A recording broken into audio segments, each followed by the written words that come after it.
بسم الله الرحمن الرحيم الحمد لله والصلاة والسلام على رسول الله أما بعد رب اشرح لي صدري ويسر لي أمري واحلل عقدة من لساني يفقه قولي السلام عليكم ورحمة الله وبركاته hurmatli ustozlar va qarindoshlar bugungi tafsir darsimiz Baqara surasi 260-oyatdan 265-oyatgacha A'udhu billahi minash shaytonir rojim Bismillahir rohmanir rohim va iz qala İbrahim robbi arini كيف تحيي الموتى قال أولم تؤمن قال بلى ولكن ليطمئن قلبي قال فخذ أربعة من الطير فسرهن إليك ثم اجعل على كل جبل منهن جزءا ثم ادعوهن يأتينك سعيا واعلم أن الله عزيز حكيم yuqori tilovat qilingan oyatning qisqacha tarjimasi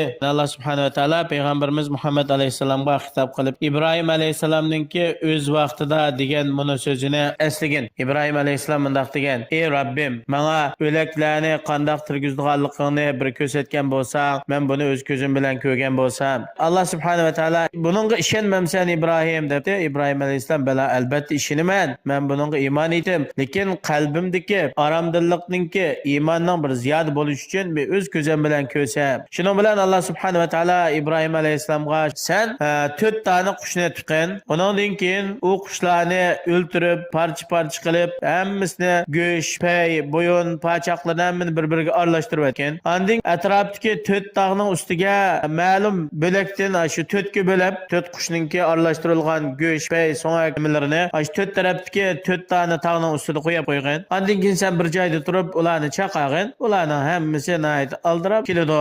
Ey Ibrohim, bilginki haqiqatan Alloh subhanahu va taolo o'zining mulkida g'olibdir. Alloh o'zining qilgan ishlari, yo'lga qo'ygan prinsiplari va mahluqotlarni yaratishda hikmat bilan ish qiluvchidir. Ibrohim alayhisalom o qushlarni 4 tani taqib qo'ydi. Chaqagandan keyin bir tog'dan qushning qanoti, bir tog'dan beshi, bir tog'dan pochqa hammasi kelib to'plashib, hammasi saq-sap aslidagi holatidan bo'lib Ibrohim alayhisalomning keyiniga keldi. Masalul lazina ينفقون أموالهم في سبيل الله كمثل حبة أنبتت 7 سنابل في كل سنبلة 100 حبة والله يضاعف لمن يشاء والله واسع عليم. Mu'minning Alloh yo'lida chiqim qilgan mol mulkininki ajr savobi xuddi dehqonninki munbat joyga bir tal urug'ni tashlab, bu urug' yetal bashaq bo'lib unib chiqib, har bir bashaqda 100 taldan don chiqqan shuningga o'xshaydi. Ya'ni Alloh subhanahu va taolo bandalardan xohlagan kishininki ajr savobini ziyoda qiladi. Ularga hisobsiz ajr savob beradi. Allohning fazli, ata ihsoni naytangirdir. Alloh subhanahu va taolo ata ihson fazilatga kimning haq ekanligini yaxshi bilguchidir. Allazina yunfiquna amwalahum fi sabilillahi thumma la yutbi'una ma anfaqu mannan wa la adha lahum ajruhum 'inda rabbihim wa la khawfun 'alayhim wa la hum yahzanun qawlun ma'rufun wa maghfiratun khayrun من صدقة يتبعها أذى والله غني حليم. Özün mal dünyasını Allah'a itaat qilish, Allah'ның razılığına eriş için sarf qilganlar. Andin başqalarga mal dünya sarf qilib, xayr ihsan qilib berib bo'lgandan keyin kishilarga minnat qilish bilan va aziyat yetkazish bilan, mayli og'zaki bo'lsin, amaliy bo'lsin, bundaq kishilar o'zlarininki qilgan amallarininki savobini bekor qilib turganlarni qilmaydi. Ular uchun qilgan nafiqning xayri ihson yaxshiliklarning savobi ularning Robbining huzurida saqlanguchidir. Ularga qiyomat kuni yuz beradigan ishlardan qo'rqish bo'lmaydi va shundaqla dunyoda qo'yib ketgan narsalardan qayg'urish bo'lmaydi. Chunki ular oxiratda Allohning katta ne'matlariga erishganlikdan ularda hech qanday bir g'am qayg'u bo'lmaydi. Hamda kishilarning qalbiga xursandlik ato qiladigan esil so'z, yaxshi so'z va shundaqla sizga yomonlik qilgan kishilarni afu qilishning o'zi boshqalarga aziyat yetkazib va sadiq qilgan odamni dashkulab sadiq bo'lib uningga minnat qilib beradigan sadig'idan yaxshidir. Alloh subhanahu va taolo o'zining bandalaridan behojatdir.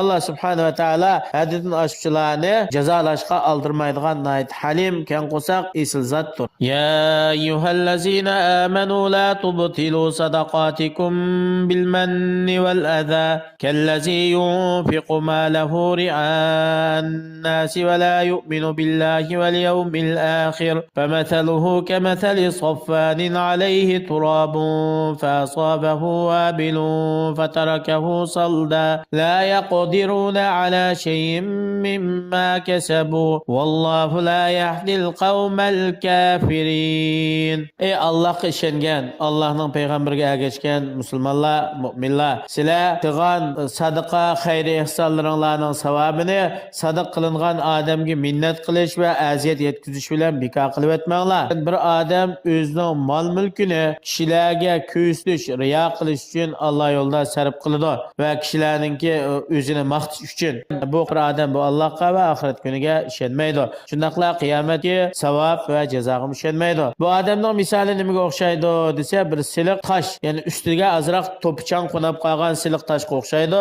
Bu siliq toshga nayt mo'l yomg'ir tushgan vaqtida toshning ustidagi chang to'zonlar hammasi ketib, tosh o'zining aslidagi siliq paqraq altida qolib qoladi. Ashuningga o'xshash riyoxo'rlarmi o'zining qilgan amallarininki va qilgan xayr ihson nafiqalarininki savobini ketkizib o'tadi. Allohning huzurida ularga savobdan hech qanday bir narsa qolmaydi. Alloh subhanahu va taolo kafir badbaxtlarni o'zi rozi bo'ladigan bir ishga boshlamaydi va shundaqla qilgan amallari nafiqalaridimi ularga manfaat bo'ladigan bir ishga ularni boshlab qo'ymaydi. Oyatdan ilinadigan foydalar Allohga ishonish, ya'ni iymonning martabalari va Allohga bo'lgan ishonch, yaqinning martabalarimi farq bo'ladi. Hamma odamda o'xshash ishonch, o'xshash iymon bo'lmaydi. Ba'zilarning kuchli bo'ladi, ba'zilarning ojiz bo'ladi. Har qachon bandiga Allohning shariatiga va koinotga oyatlariga qarash, muloyiza qilish, tafakkur qilish, fikr qilish ko'p bo'ladi ekan, bandining iymoni va Allohga bo'lgan ishonchi ziyoda bo'ladi.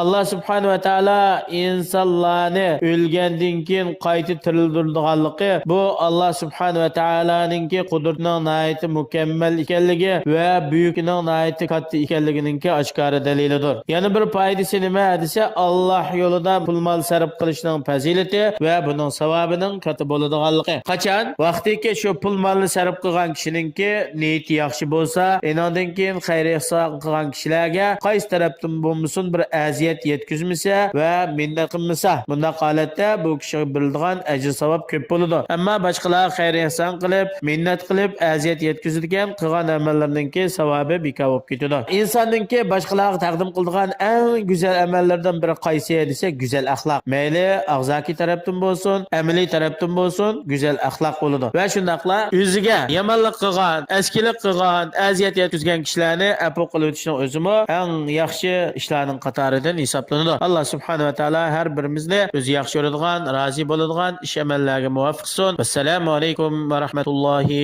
va barakatuh.